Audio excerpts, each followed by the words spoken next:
Welcome back to the Killer Storyteller podcast with me, Rachel Lynch, coming to you from London today. And as always, I'm joined by my Aussie pal, Kristy. Hi, Kristy.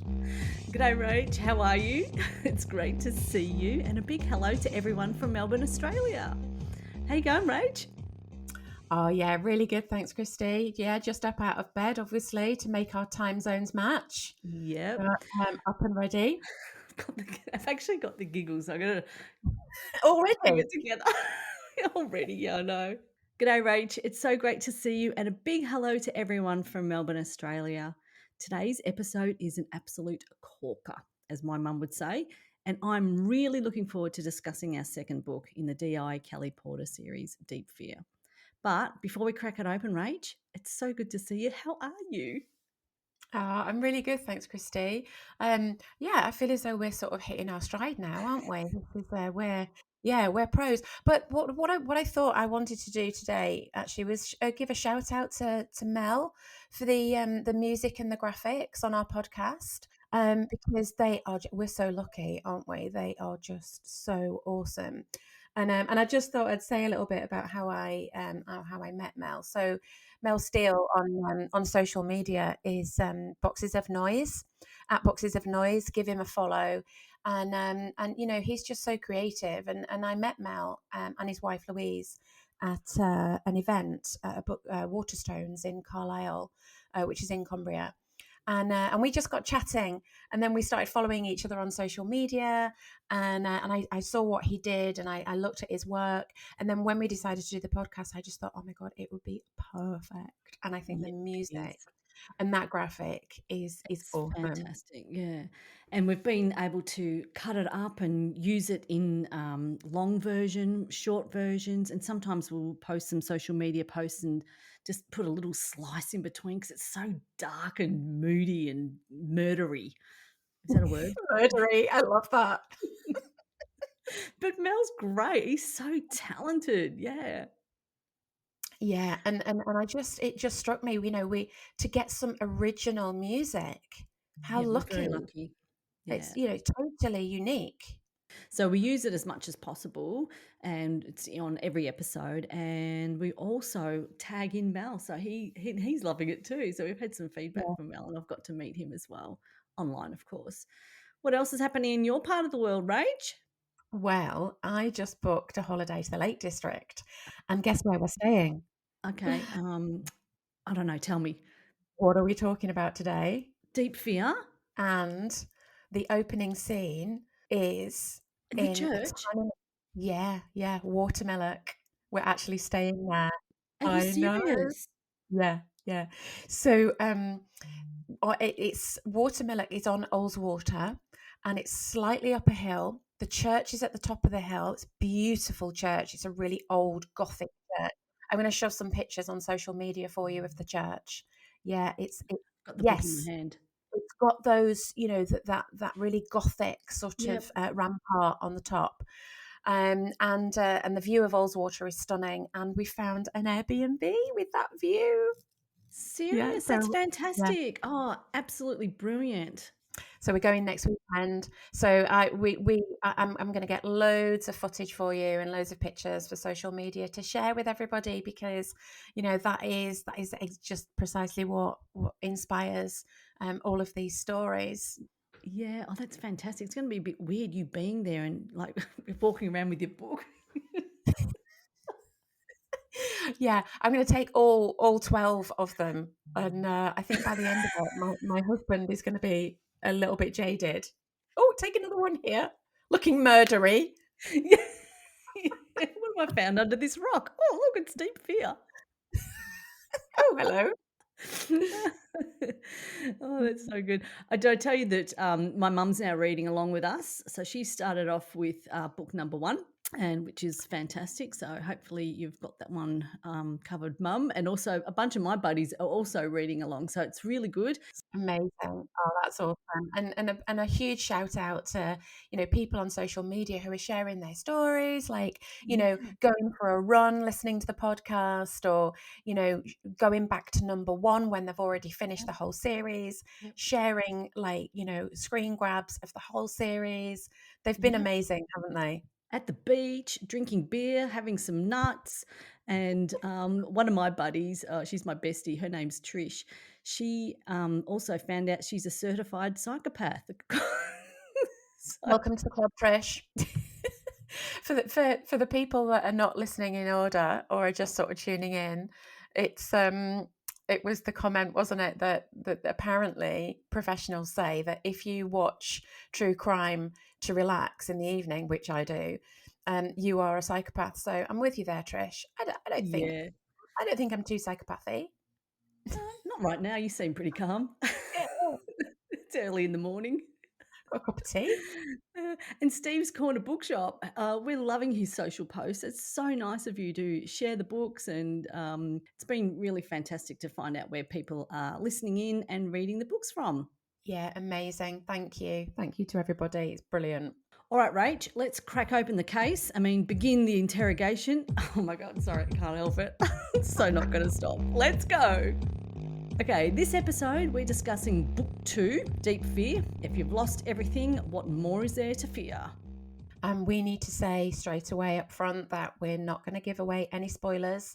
If you haven't read the book, we won't be sharing endings, but we will be discussing like the themes and the parts of the storyline. So we will try our best not to give away any spoilers. And if you're reading along with us as well, in real time, it's okay, we won't spoil anything for you. But please, we'd love to hear from you if you're up to number 2 or you've read number 2 or your thoughts on the podcast once we're done today. So the first time I read this book, Rach, was also on my phone. I think it was using Hoopla or Apple Books. I can't remember, but it's it's really hard reading a book on the phone because you've got to keep flicking the pages quickly. And I actually prefer to read a book and have it in my hand, if I'm being honest. I don't mind audio books. It's not my first preference, but having the book in my hand is my first preference. I can't speak. So I've just reread it again. And like the previous episode, I have a bunch of reader type questions for Rach and also some listener style ones as well. So there's about 5 here before we jump into the conversation. So, Rach, when was this book written? So this one was written as part of the first 3 back in 2017. So with Dark Game, Deep Fear and Dead End, they were written pretty quickly and ready to go when we sold the first 3 to Canelo in my first deal. Oh, that's pretty cool. And so what year was this one published? Well, it was really close to Dark Game, actually. So Dark Game came out in January 18 and this one came out in May. So, they were really going for a big launch. Okay. That's interesting, isn't it? That they kind of churned them out you churned them out quite quickly. That must have been a really busy time for you. Yeah, it was, but I was just so, I mean, any writer will tell you that, when they get the first deal, that is, you never think you'd have to work again. That's it. I've got my first deal. I'm made. Woohoo!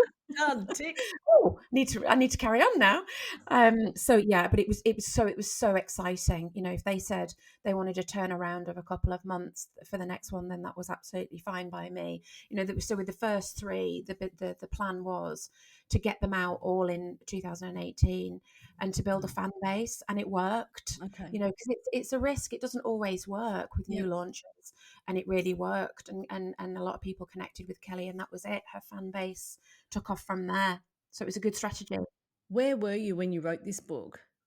So this was before we had an office built in the garden during COVID. So this one will have been written everywhere, probably around the kids doing their homework on the kitchen table, the front room. I had a little beautiful sort of old walnut table in the front room that I used to write on back then. And so it would have been, just writing whenever I got the opportunity around the children. Mom, what do they say? They say mom about 3,000 times a day. Yeah. And how long did this one take you to write? Um, this was my hardest, I think, because it's true what they say about sequels. I found this really, really tricky. So it went through a few drafts. My agent actually rejected the first draft, saying that this is not the Kelly that I remember from Dark Game, so you need to do it again. Like, okay. Tough. So it probably took me about I don't know, maybe about 2 or 3 months. Yeah, right.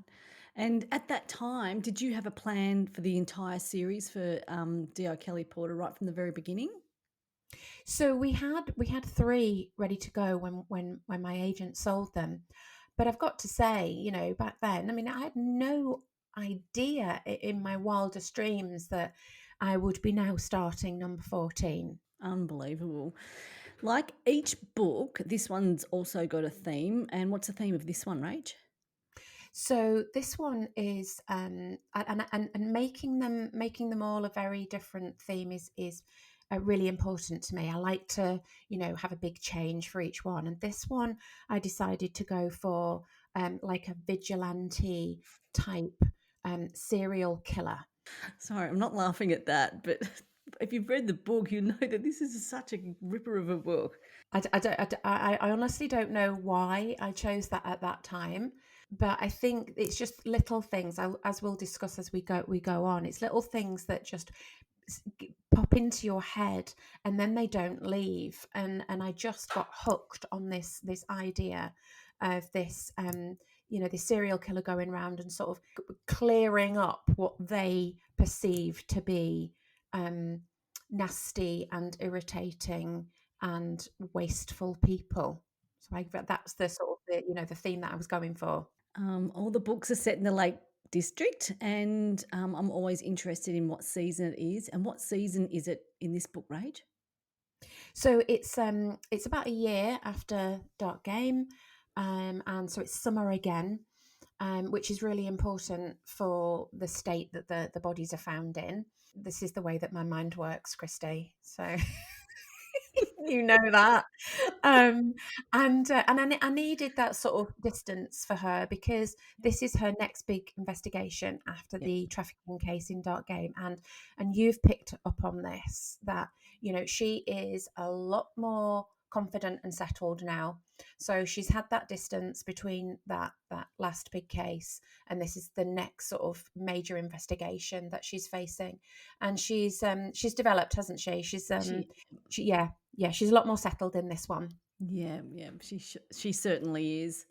Okay, so we've decided to have another new sort of little insert, haven't we?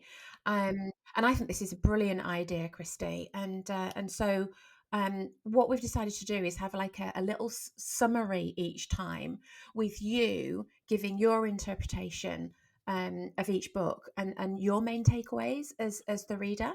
Over to you. I felt like this was missing out of the last podcast, and we gave a little bit of a summary. But I thought, as a reader, I wanted to give it, and then also we talk about some of the favorite characters and that. So, okay, let's talk about book 2, Deep Fear. So this is my summary. It's summertime in the Lake District, but don't let the sunshine fool you, folks. This one dives deep into darkness. In Deep Fear, we're faced with a serial killer on a mission of sacrifice and purification. Each victim is chosen for their behavior, greed, bullying, you name it. And the way everything unfolds, it's chillingly clever. I really love this book.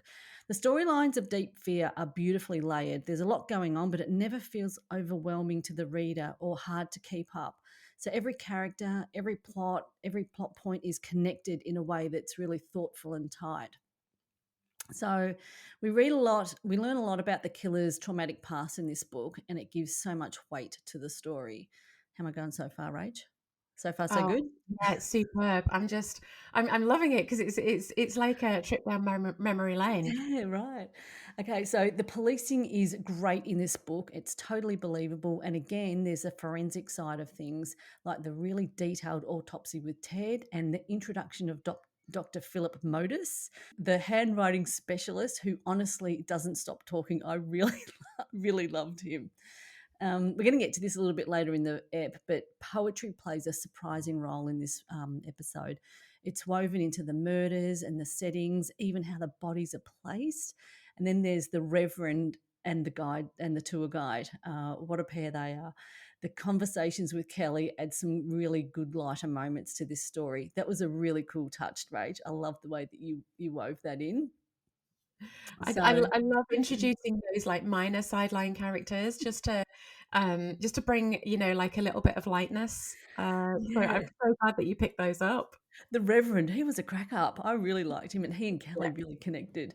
So on the home front, Kelly finally gets her own place with no furniture, which is totally relatable. And the ending, the final showdown between Kelly and the killer is so intense. The way the killer flips between personalities is a hostage situation, and the grand finale is just edge of your seat stuff. And there was something that's really sweet from her sister. You pick it up when you read the book, so it's just perfect. But one hilarious moment that actually laughed out loud, it's right at the end of the book. It's a shout out to Johnny, Kelly's beau. He's sprinting to the rescue in some random person's shoes that he's found under a desk. It's just really funny and epic. I love the way that you made that happen in the book. That was really hilarious for me. There you go. That's my summary.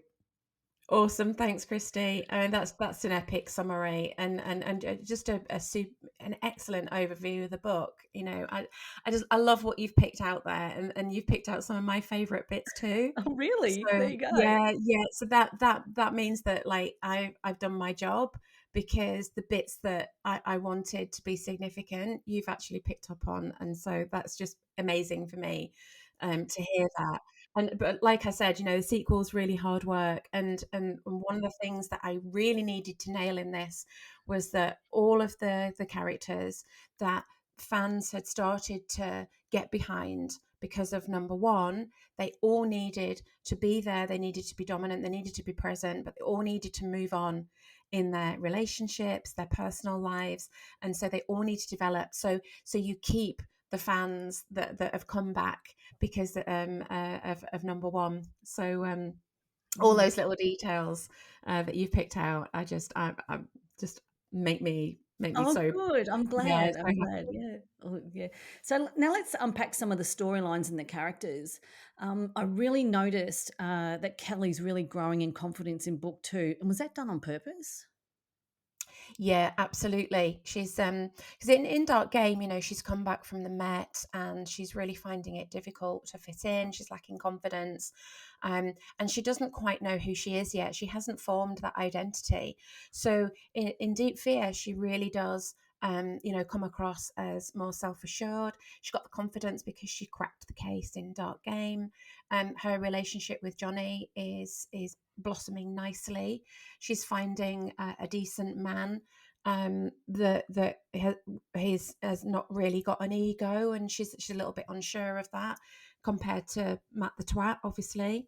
And her team is developing. She's making connections with other esteemed officers, and she's settling in. She's putting her feet under the desk, and we find her ready for her next case. Yeah, it's a big case. And we touched on this a little bit earlier, but what attracted you to a vigilante style mission oriented killer? What's that? Yeah, so I don't know about you, but I love this sort of twist on the genre.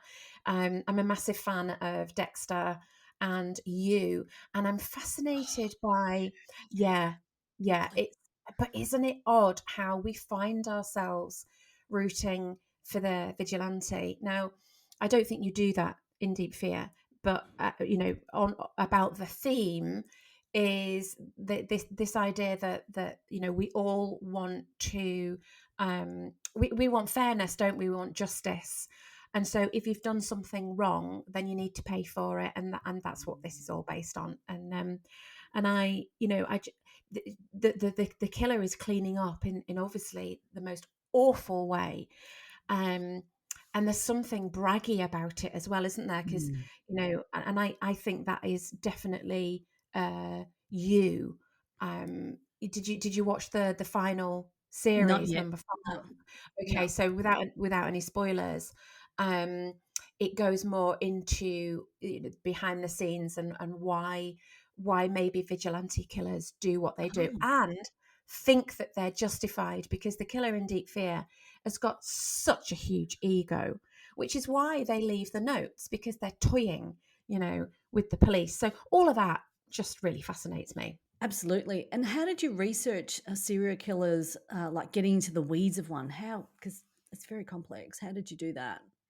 Yeah, and I think this just goes back to my own fascination with sort of deviant crime. You know, why is it that you know, a child can be born into one family, and then a different child can be born into a different family, and you know they have such different paths in life. And I'm a big you know, nurture versus nature advocate, and I think you know, nurture plays a bigger part. That's my own personal opinion. So I think that environment is it plays a huge part, you know, in somebody's development. And I think that picking apart this really sort of complex um, psychopathy, um, from from how an innocent child goes to a really, you know, nasty, horrible, dark killer, Mm. um, is, you know, so I did a lot of research into forensic psychology, behavioral science, because the killer needed to be believable. You can't just create a serial killer and they just go around killing people. It doesn't work like that. Readers are much more discerning now. They want everything to make sense. So the killer had to have a believable backstory that would explain the reasons behind the crimes. Yeah, and that comes out later in the book, which is a really complex story. Very interesting. I can understand why that person is like that person is. The forensics are detailed, meticulous, and gruesome, and so vivid. How did you develop these scenes, Rachel, and bring in new techniques like dentistry and handwriting? That was really cool part in this book. Yeah, I always I'm so glad that you picked up on that, because I always try and highlight a different like forensic breakthrough or procedure in each book, because I don't want the forensic scenes are really important to me, and and I love Ted's development through the series as well. And you know, his relationship with Kelly in the first one was a little bit more distant. They're working to a lot closer now, and so his work is really important. And I just interview some really interesting people. So I'll start looking into something, or I'll watch something that I think, oh God, that's really interesting how they did that, Mm. like the bite analysis, or like, you know, something that was left behind at the scene, and how they examined the fibers, and then they found out that it was from a carpet that was only Yeah, produced in Chicago in, you know, the 1950s, or that nitty gritty detail really fascinates me, and think that's how I find out about these processes and procedures, like Locard's exchange principle, for example, which is on yeah, in a crime scene. You bring something to a crime scene and you take away something from a crime scene, and there's no exception to that, because unless you don't breathe and cover yourself in plastic, then you will always leave something behind. There's always a little clue, whether it be scraping from under the nails, or you know, just one single you know, speck of paint that was left on the victim. And the same with the victim. There will always be this exchange in that intimate act of murder, and it's how I find out about Holmes as well. And I love yeah. this.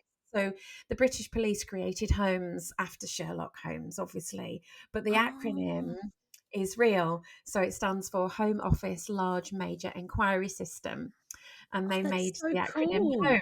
Isn't that really cool? Yeah, yeah, and it's computer software, because Yep. you know, back sort of 30 years ago, all crime, you know, could have been, you know, there was a murderer who killed in, well, take our Yorkshire Ripper, for example, you know, killing different women in different areas, and nobody joined the dots. So, and in the old days, you everything was written on cardexes, so little sort of flashcards that would be filed, you know, in a filing cabinet. And I think the Jack the Ripper, the Yorkshire Ripper case, there were 2,000 cardexes being investigated at any one moment. So they knew they needed this software. And so the computer basically does the work of, you know, hundreds and hundreds of detectives, and it just joins the dots. So, you know, if you've got a red car, you put the details of the red car in, and then if there's a red car flagged up somewhere else, well, that will tell the detectives, straight away. And so it brings together the work, all the hard work on the detail. And so I use that a lot. And then things like blood work and crime scene investigation. I've got one of my nieces, Robin. She actually studied crime scene investigation at the university, and so we took me through a lot of the techniques that she uses, and it's just a rolling investigation for me that I find out about these things, and then I put them into my books. Look how much you know. You know so much. Like, this is really, really cool. Kelly finally gets her own place in this book. The timing is absolutely perfect. She's starting to settle in, and it's about time she left the family home, right? Absolutely. I mean, in Dark Game, that friction is there, isn't it? The house is too small. She's 36. She wants to go out and have her own life, and she's stuck there with Wendy. Wendy's fractious because she's a little bit poorly. She doesn't really know how poorly she is. Obviously, the tension with her sister, who just sort of marches in. This is the last boundary, isn't it? Yeah, Kelly having her own place, and I think that's yeah, really significant because then she's coming into her own as an individual, um, professionally. She's doing that personally as well, and so yeah. she can start to relax a bit.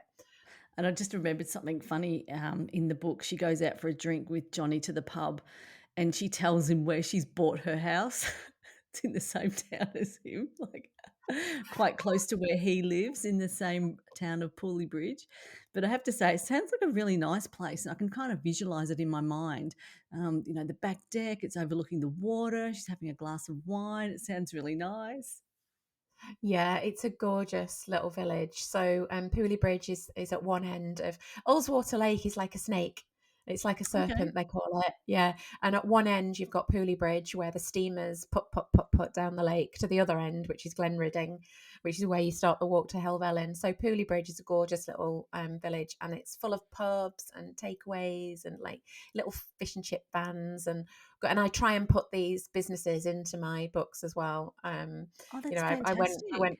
I went into a coffee shop and bought a coffee and pastries with my girlfriends on a walking trip, and we got talking, and like they do, one of my girlfriends said, "Oh, this is Rachel Lynch, and she writes so and so and so and so," and one of them said, "Oh my god, I've read them. They're over the road in the bookshop," and we got chatting, and I said, "Can I put you in my next book?"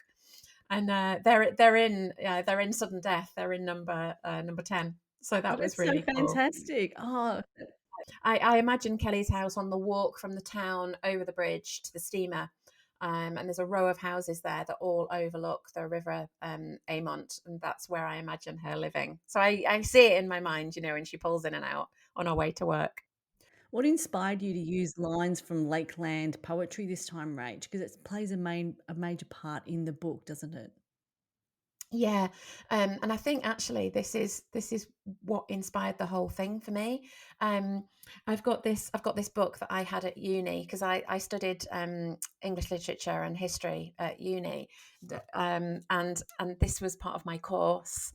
So I'm holding up a Lakeland Poets book, which hopefully we'll get a screen grab of, and this is my book, which I think I bought in 1992, and I've always been absolutely, utterly fixated on the romantic poets of the Lake District. We're talking about sort of early 19th century, so and late 18th century, so late 1700s, early 1800s, and there it really is all about sort of romanticism and existential questioning of your existence. So a lot of them used to go there to escape sort of the horrors of the Industrial Revolution, and a lot of their poetry is sort of questioning the plan for humanity. And so I just started to think about this person who is quite arrogantly snooty about this sort of thing, and fancies themselves as a bit of an expert on this, and fancies themselves as aligned with these people who knew a little bit more than the rest of us about humanity, and about God's plan, and about how in the early 1800s, the Industrial Revolution had ruined the purity of people, and so in a way they're going round, trying to get this purity back. And leaving bits of poetry on the bodies is all about, saying, this world has gone bad, and I'm cleaning it up for you. There's a real arrogance Mm. behind, the way that psychopaths operate. And that's the sort of thing that I wanted to get across. So, it's all about the power of nature and the place of the individual in it. And I started flicking through some of my favorite old poems in the book, and I thought a lot of them really lent themselves to this sort of I told you so kind of you know uh, um, di- didactic, lecturing. And I thought, yeah, they could use some of these lines. And I use so Kelly, Kelly doesn't walk around reciting poetry. She knows nothing about Lakeland poetry. Emma knows a little bit. Emma Hyde, Yeah, yeah. which is helpful. This is all new to Kelly. So introducing the poems was a way for her to discover it, and via that for the reader to, be opened up to all of these wonderful poems as well.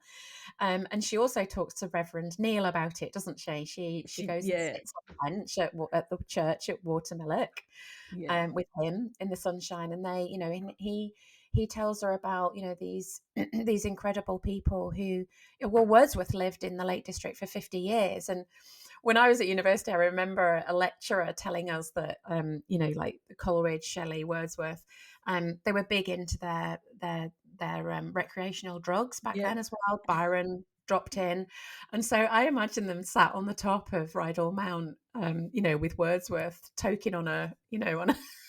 cigarette, going, oh yeah, and waxing lyrical, about the mountains and the stars. And so, but that's the beautiful side of it. Obviously, I use it in slightly different way. I wonder how they would feel about their pieces of their poetry being used in a crime fiction novel.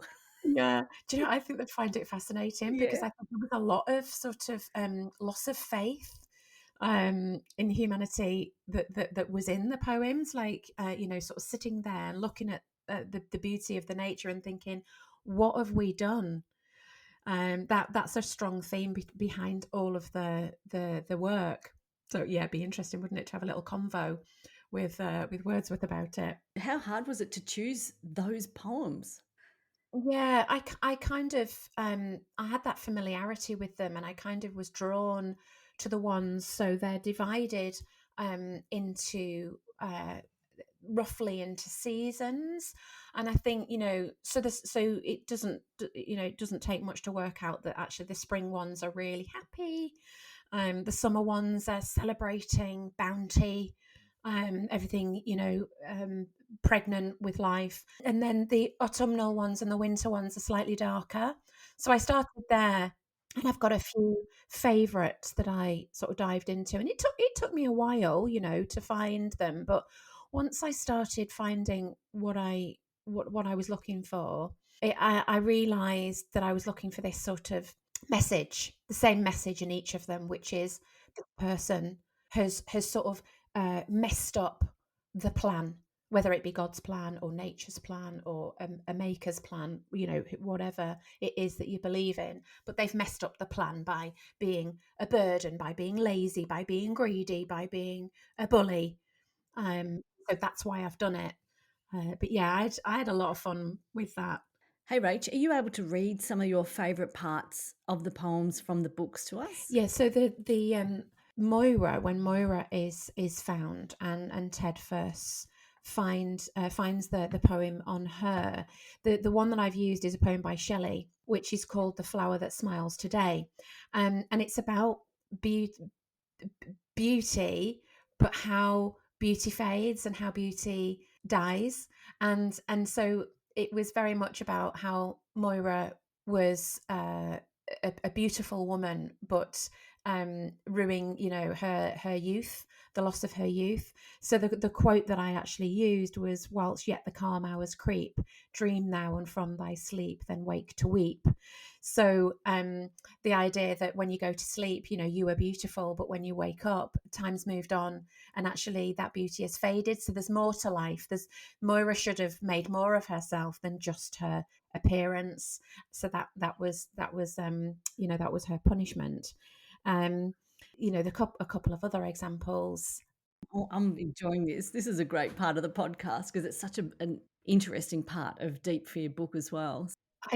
I just love them. And then so I also used a Wordsworth one as well, which he wrote so many poems, but this one is literally just called Lines Written in Early Spring. That's how many he Yeah. wrote.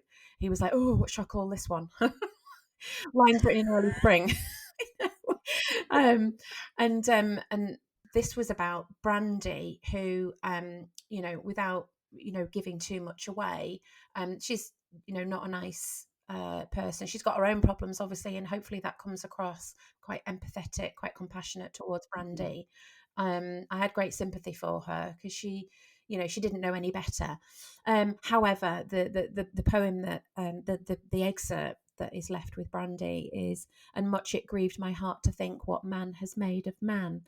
This is quite a deep sort of meaning poem, and I just want to read the last stanza for you to sort of hammer this point home. So, "If this belief from heaven be sent, if such be nature's holy plan, have I not reason to lament what man has made of man?" And so it is about, what have we done? What, life and people and humanity is beautiful. What have we done to ruin it? This was the question that they were sort of all asking themselves when they were writing these poems. That's really interesting that you've paired that one with Brandy. And when you read the book, or if you've already read the book, that will make sense. We'll get to Brandy a little bit later on in the book because in our podcast, sorry, actually, because we've got some more on her. Do you have any other favourites there? Because I know there's another couple here. Yeah, so there was one that was left with Aileen later on in the book. Um, and again, poor Aileen, without giving too much away, the killer was actually trying to, indicate that Aileen was too much of a burden on society. And so I chose a Coleridge poem, "Work Without Hope." And the quote that I chose for this one was, "Work without hope draws nectar in a sieve, and hope without an object cannot live." So we all have a purpose. And if you don't work hard, then it's just like putting nectar through a sieve. All that effort goes to waste. So much effort had gone into creating the beauty of the Lake District, the beauty of people, and here we have people just wasting that sort of glorious effort that we all have, which I just thought, it's quite chilling, isn't it? Oh, my heart goes to Eileen. Yeah, yeah. Once you get more and more into this poetry, you realise that it's not all daffodils and beauty. Actually, there's a real dark side Mhm. to it, and they were really contemplative. These men, a lot of them were lost. If you think about Byron and his travels and what he got up to, so it's really, a lot of it is about finding themselves and about confusion. And then the last one that I'm just going to, quickly give you is the one for Nicola Tower, which is again later in the book, and she's a terrible gossip. She just never shuts up, Nicola, does she? And so the one that I chose was from the Prelude. "Gently did my soul put off her veil." And again, so it's about shutting her up, really, you know, revealing underneath who she is, and gently sort of, getting rid of something that underneath the veil is actually not very beautiful. So, and the Prelude was obviously one of his most famous, and it is so long. It took me ages to find something that was, that could fit. Yeah, there's not a funny line, but there's an interesting line in the book when Nicola is dispatched. And then the killer has something, funny to say about, "Oh gosh, now it's like peace and quiet at last." I know, I couldn't help it. You know? Yeah. I also wanted to say, Wordsworth is and the Daffodils poem is really special to my mum, and my mum will absolutely love this bit if you're listening. And when she was a little girl, she used to recite the Daffodil poem to her brothers and their friends. So that was really lovely. It was kind of like, "Oh, mum, you're going to love this bit." You know, it's like a really nice connection. Oh, that is just so cute, isn't it? There's a little bit of controversy over where he was referring to, but I think that most people agree that it is the shores of Ullswater, the north shore of Ullswater near Ara Force. And it was after a walk with his sister. And he wrote it in, people say that he wrote it in about 1804.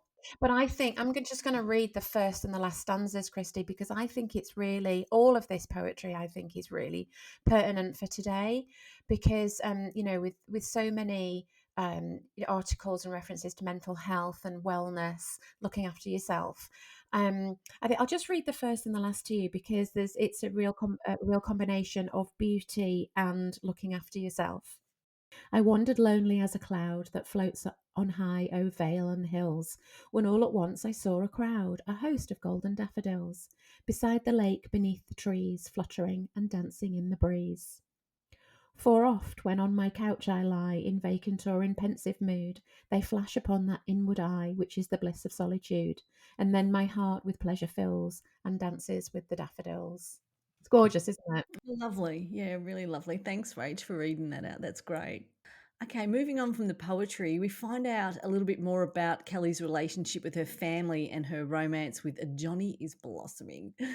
How do you balance her personal life and the crimes, Rach? Yeah, I think it's really important to do that with every book. I think it's a real balance between the her investigation and what's going on in her personal life. And whenever I do an event, Kelly fans always ask me what's going on in her personal life, or like you said to me. I think before we started today's recording, you were talking about Kelly's, a house, and we talked about the location of it. But one thing that somebody said to me was like, "When's she going to do a bathroom?" When she moves in, there's like an old. It's a bit of a joke in Britain. Like 1980s bathrooms were like dusky pink or avocado, and so she moves in, and her bathroom's at an avocado suite. So that needs ripping out. And somebody at an event said, "When's she going to change her bathroom?" So it's really important. I don't think, I mean, personally, I'm not keen on crime books that are just about the crime. I want to connect with the characters. I want to know who they are and why they're doing what they're doing. So to me, that's really important to have that balance. Yeah, and her relationship with Johnny is really important. Let's talk about Kelly's managerial style. It's really effective.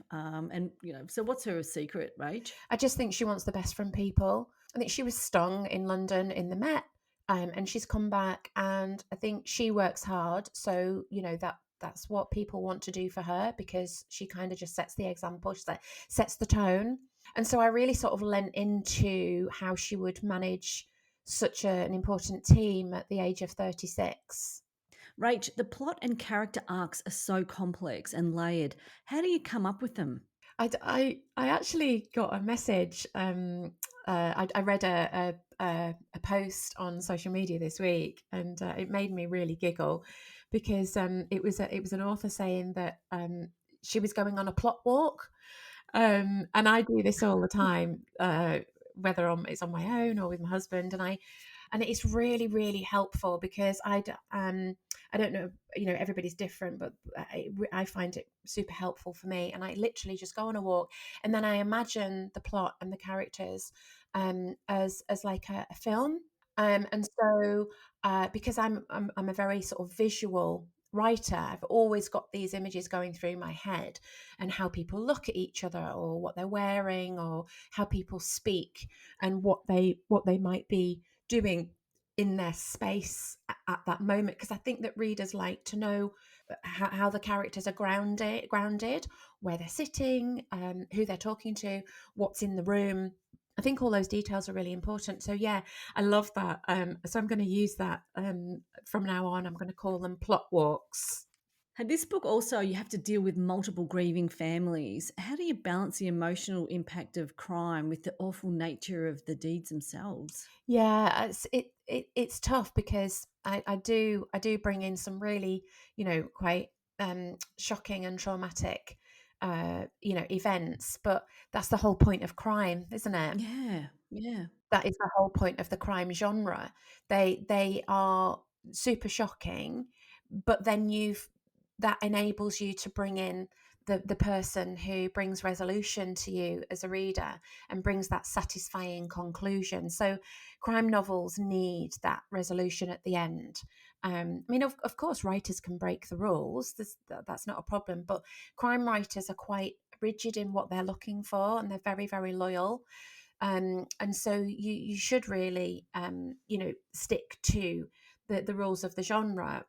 Genre busting is a very risky business. I've enjoyed developing and working within those rules in the genre. And one of them is that you have this playoff between good and evil.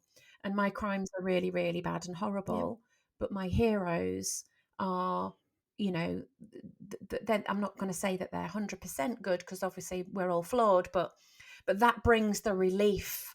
So if there's, we talked about Lottie Davis in Dark Game, didn't we, which was horrific. But the light and yep. shade is that Kelly gets to the bottom of it. And so that's the way that I like to see it, which is, yes, I'm dealing with this awful thing, but then my heroes are going to come along and make it all better. We're kind of getting to the end of this episode. I can't believe it. It's come around so quickly. I can keep gas bagging all day with you, Rach. But I thought this is another new little bit for the podcast, just to give a little bit extra insight into Rachel and the book. So I'll make it really quick because I can crack on. Oh, I think I can too. Safe to say. All right, I had to Google a couple of things, and the first thing I had to Google is soporific eggs. What is this? Disgusting. Yeah. Yeah, Please it is discuss. disgusting, isn't it? So my agent once said to me that, readers love to learn something in a novel. You like to sort of come away going, "Oh, I didn't know that." And so these little details. And so yeah, soporific is making something immobile through sort of a drugged induced tiredness. So in this case, the eggs on a dead body are not hatching, because they've been made soporific by a, a cold snap in the weather, and I just thought the more technical you make these gross bits, I think the more cold and shocking they come over. You've picked up on that, haven't you? And I'm going to try and do that for each book. I didn't do it last time, but moving forward. And I also want to do best character. So my best character in this book is Brandy Carter. And we talked about a little bit about her earlier on. And if you're reading the book, you may very well feel the same thing. She's a sad person. She's lost. She's hopeless, but it's such a sad character. It was really detailed, and I really felt like I could see her and visualize her, and I did really feel for Yeah, her. it's tragic, isn't it? And I think with this book, it is about that nature nurture, because Brandy's environment, growing up, and the environment that she lives in kind of just makes it futile and hopeless, like you said. Yeah, my favorite quote in this book is on page 71 with Ted Wallace. And he says to Kelly, he arranged her pretty good, didn't he? He's like, I'm no detective, Kelly, and it's my job to tell you what the body went Oh, through. It's your job to say epic. why. Yeah. And my favorite scene in this book is definitely the scene with the Reverend tour guide. Yeah, they're like a sort of comedy duo, aren't they? The banter from the back of the tour guide. Because I just Yeah. when you're in the Lake District, you walk past these guides all the time. They give you telly, and I just thought, oh, it'd be great to sort of play with that. Oh, right. Yeah. And the professor who still thinks he's hot, picking up. Yeah. Yeah, yeah, thinking that the girls in the back in the short skirts are going to fancy him. It's like, oh no. He's probably got one of those dirty old greasy ponytails. Like, you see, you know. Oh gosh. And also really obvious in this book is Kelly Porter and her leadership. It's constantly growing and you can really see that she's in charge, doing really, really well in this book. So I really loved seeing Kelly's leadership growth. Okay, so something else that was really cool that linked this book to the previous book was not only the family storylines, but Paul Flash Gordon, Dave Crawley's mate, the scene at the pub, and he forgives her because she's only doing her job, and Kelly was kind of like bricking herself going to the pub, but he forgives her, and I thought that was a really nice way to kind of wrap up that as well, linking and it linked this book to the last book. Yeah, brilliant. I'm so I'm so chuffed that you picked up on that as well, Kristy, because it's little details like that, isn't it, that make these connections that all the way through. Hopefully, I keep sort of looking back, looking forward. There's a few cases later on in even the one that I've just finished in 13. She refers back to one of her previous cases, and of course it's a small place, so she does bump into these people. Yeah, because Nikki's best friends with Dave Crawley's Yeah, wife, and yeah, it was all kind of interconnected. yeah. So, and my funniest little scene in this book, I mentioned it earlier. It has to be Johnny running to the running to the scene of the crime at the very, very end of the book. It just cracked me up. I just could see him in my mind, and he runs faster than anyone else. I can imagine smoke coming off his shoes. He's wearing somebody else's shoes. He doesn't even know who they are. Oh, I love it. He's normally in his flip-flops, isn't he? Yeah. That was really This isn't a spoiler, but I just can't. It's just popped into my head that I can't remember which book it is, but we'll get there. He gets a new pair of flip flops for Christmas, and he's absolutely stoked. He's like, "There you go, darling," and he's like, "Oh, I love you. They're amazing." Oh, so good. Oh gosh. Okay. So once again, thank you for listening, guys. That was we loved this episode, and hope you will too. And that's a wrap for today's episode of the Killer Storyteller, the podcast with me, Rachel Lynch, and Kristy Horne. And remember, you can listen to us on Spotify, YouTube Music, and make sure you subscribe so you never miss an episode. I meant to say, Rach, we did record this for YouTube, and I thought I'd lost the video, but I've now found it. So we'll pop that up on YouTube soon enough. But if you've got any thoughts on today's chat, drop us a line. We'd really love to hear from you. And Rach, this was another killer ep. How did you enjoy it? Oh, fantastic, Kristy. Thank you. And our next one actually is going to be about the writing process itself, isn't it? So tune into that. That's going to be absolutely epic. And in the meantime, you can follow us as we discuss each book one by one, wherever you are in the series. If you've just started, drop us a line, drop us a question that we can discuss on the podcast. See you next time. Bye. Okay, all right. See you next time.